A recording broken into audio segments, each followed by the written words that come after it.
Assalamualaikum warahmatullahi wabarakatuh. Kembali lagi dengan saya Andini dari kelas 11 IPA 3. Seperti yang telah kita ketahui, virus corona telah menyebar ke seluruh penjuru dunia termasuk Indonesia, sehingga menimbulkan banyak perubahan aspek kehidupan terutama di bidang pendidikan di Indonesia. Seperti apakah kondisi pendidikan di Indonesia pada masa pandemi sekarang ini? Mari kita saksikan tayangan berikut ini. Saudara, dampak mewabahnya virus corona kini juga telah dirasakan oleh dunia pendidikan, organisasi pendidikan, keilmuan, dan kebudayaan Perserikatan Bangsa-Bangsa UNESCO menyebut hampir 300 juta siswa di seluruh dunia terganggu kegiatan sekolahnya dan terancam hak-hak pendidikan mereka di masa depan. Presiden Joko Widodo sudah mengimbau untuk bekerja, belajar, dan beribadah dari rumah semasa pandemi virus corona ini. Pemerintah juga memutuskan untuk membatalkan ujian nasional 2020.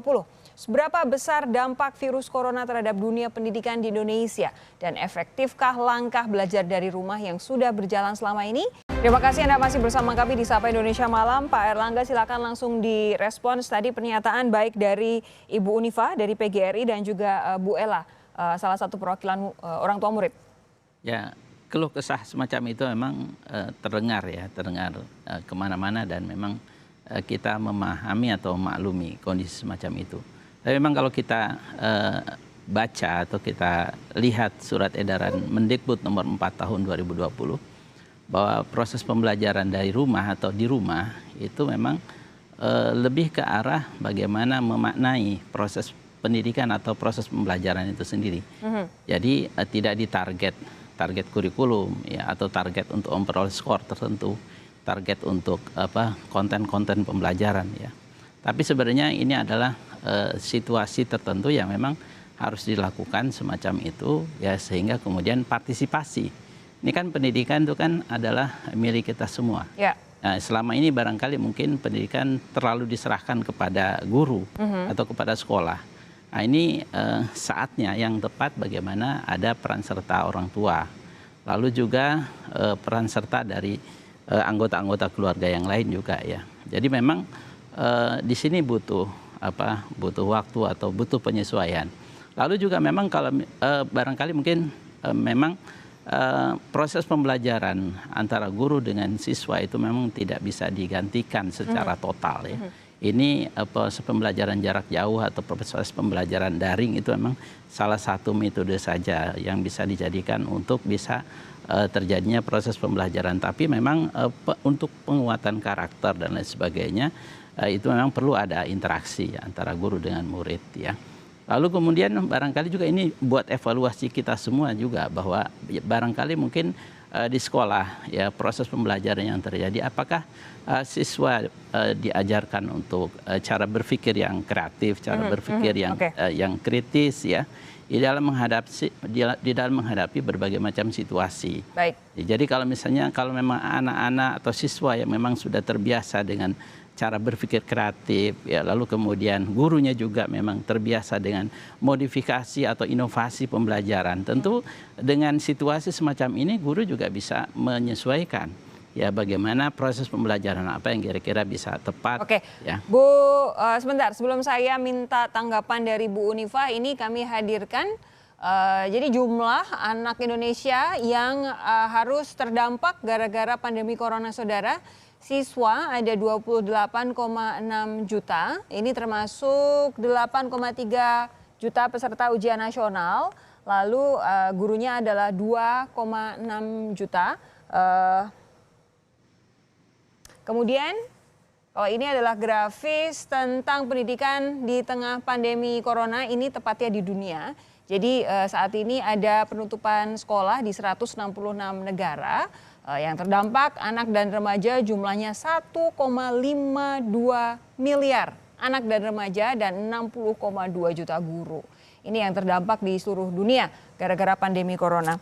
Bu Unifa tadi sudah mendengarkan pernyataan dari Pak Erlangga bahwa sebenarnya kalau apa yang diminta oleh Mendikbud adalah jangan mengejar skornya, tapi lebih ke arah proses pembelajarannya.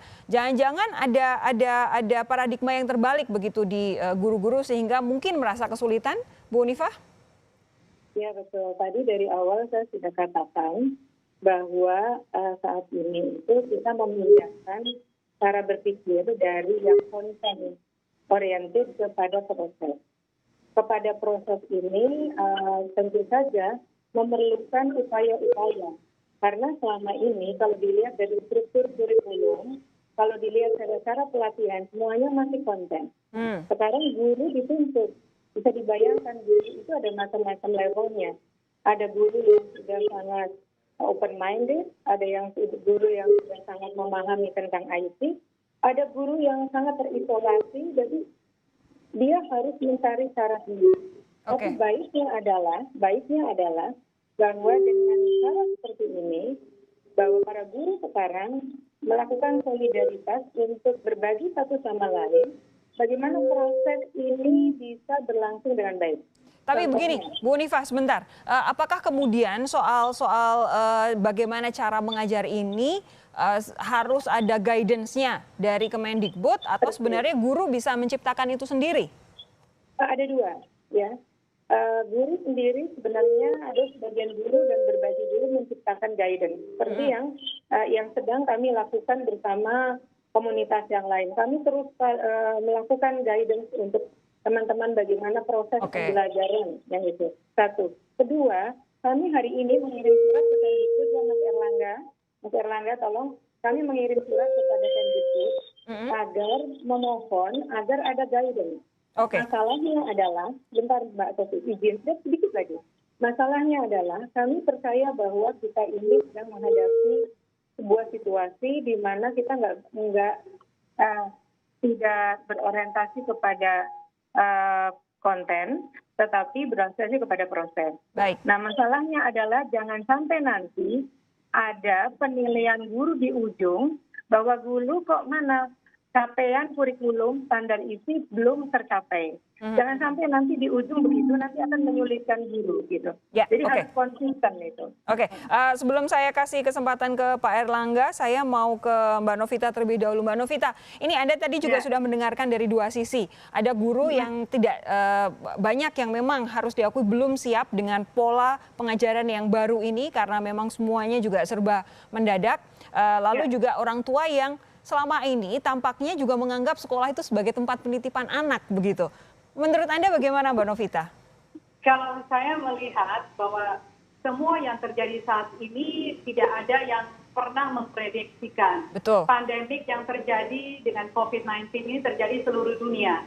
Itu dulu yang kita harus. Jadi pedagogi yang selama ini diajarkan di dalam kurikulum mengajar maupun belajar di sekolah itu tidak pernah dipersiapkan untuk menghadapi virus corona 19 sebesar 150 nano.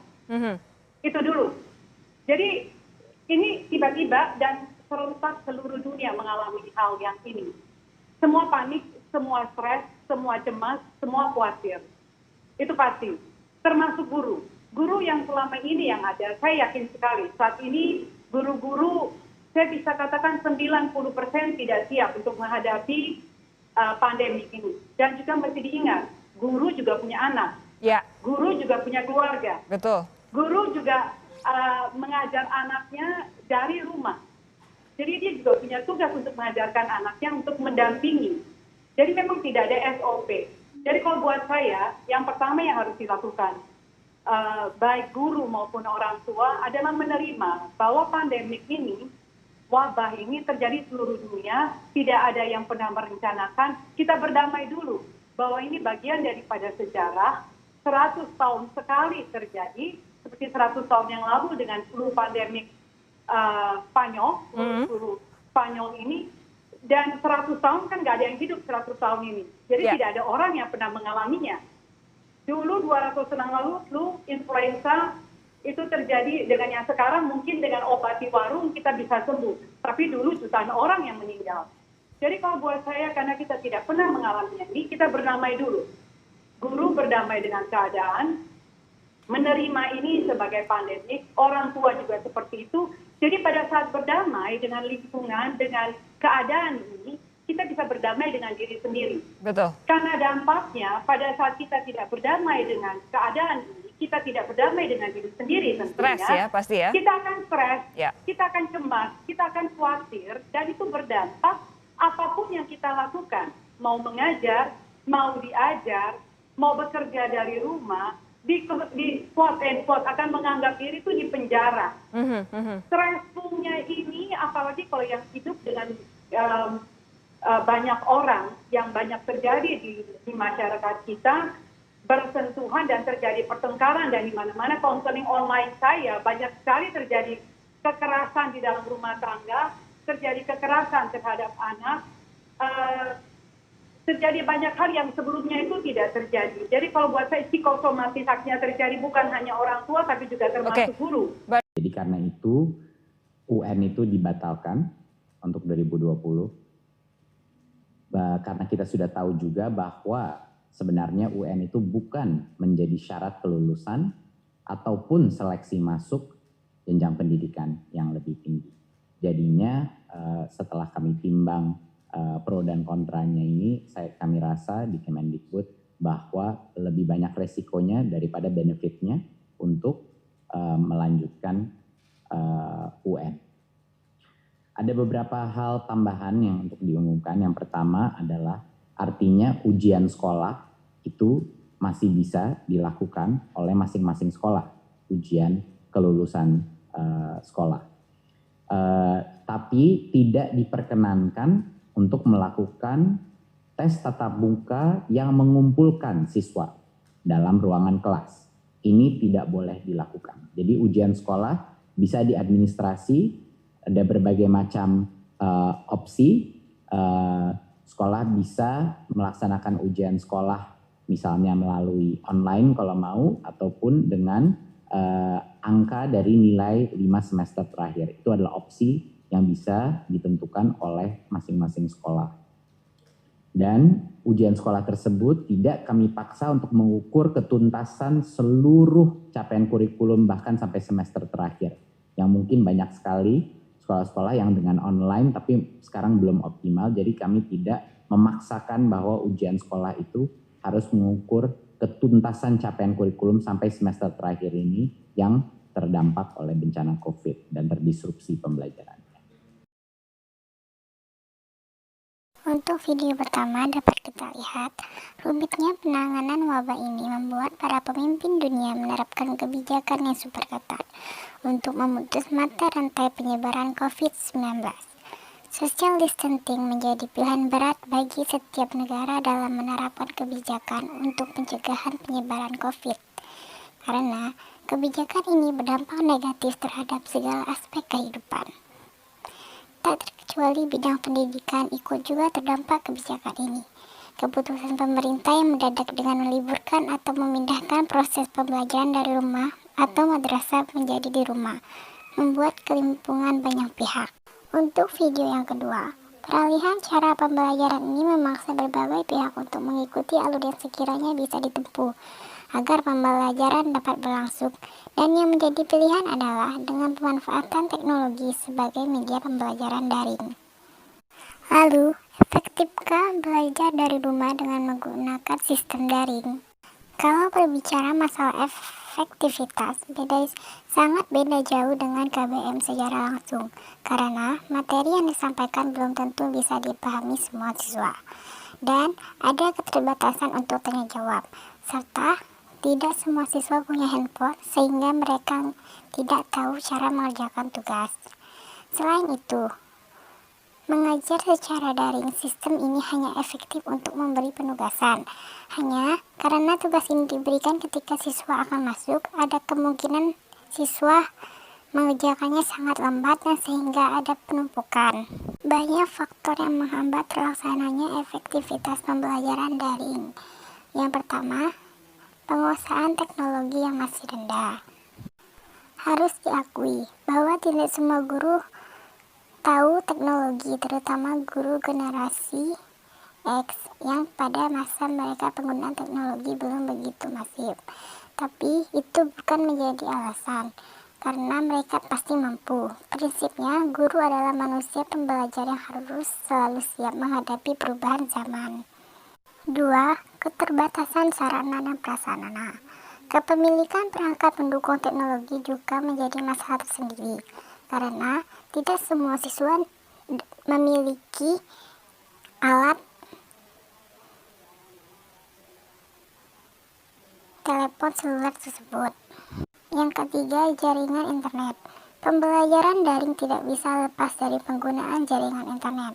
Tidak semua sekolah atau madrasah sudah terkoneksi ke internet, sehingga guru-guru dan siswa pun sangat kesulitan, terutama siswa dan guru di daerah pedalaman. Yang keempat, ada biaya. Jaringan internet yang sangat dibutuhkan dalam pembelajaran daring menjadi masalah tersendiri bagi guru dan siswa.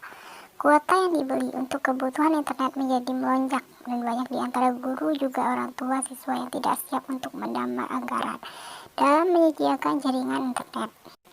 Dan untuk video yang keempat, karena penyebaran virus corona yang semakin pesat, Kementerian Pendidikan dan Kebudayaan mengambil kebijakan secara cepat, seperti resmi menghapus ujian nasional 2020 akibat pandemi corona. Kemendikbud telah mengatur mekanisme kelulusan siswa.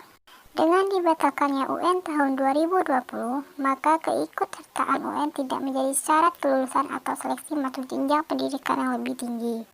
Syarat penentu kelulusan siswa adalah ujian sekolah. Ujian sekolah dapat dilakukan dengan berbagai jenis asesmen. Sekolah dapat membuat ujian sekolah dalam bentuk portofolio hingga tes secara online. Sekian berita yang dapat saya sampaikan pada hari ini.